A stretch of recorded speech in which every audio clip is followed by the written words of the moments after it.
British charities could be facing more government control after a parliamentary report outlined how fundraisers target elderly and vulnerable people.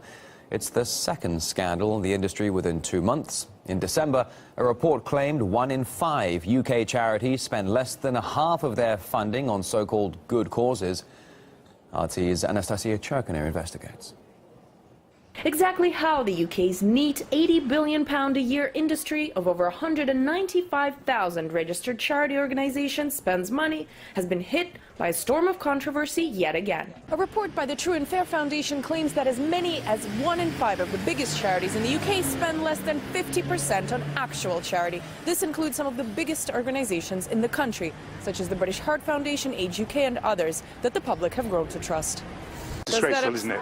Does that upset you? It is, and in fact, like a lot of people, I'm going to give up giving to the charities for those reasons. I'm very careful as to which charities I give to, and I give a lot to the ones that spend most on the charitable rather than worrying about the PR.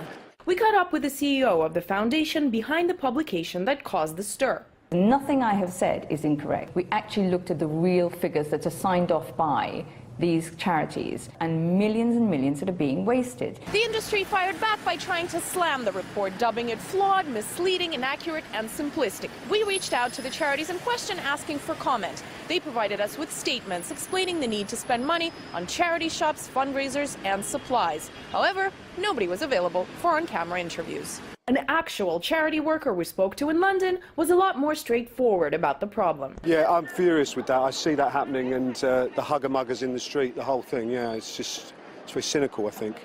And I can't believe the money that the top people get in these places. It seems ridiculous. The business of charity seems to be turning into a well-oiled money-making machine, often fueling scandalous headlines, making the public increasingly weary of where their money ends up. As a result, Brits like 28-year-old Andy, who used to donate to a big charity for years, say they're done. It's almost like they're turning into big business, and I think that's something we need to go against, really. I stopped and I thought I would support something a bit more grassroots. While public dismay spikes, the reputation of charities has also been under the radar of British MPs, who have issued what they've dubbed a final warning to put their house in order. Anastasia Cherkiner, RT, London.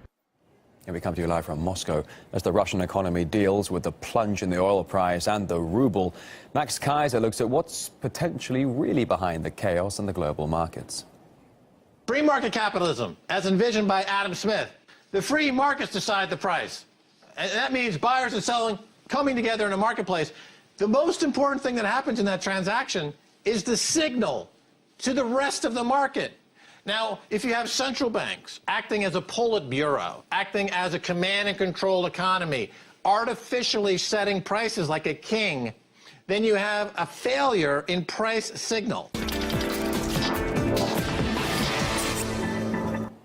Saturday afternoon, thanks for joining us here on RT International. Up next on the network, Afshin Rattansi assessing the legality of Saudi Arabia's bombing campaign in Yemen. But for our UK viewers, it's the latest episode of Sputnik with George Galloway.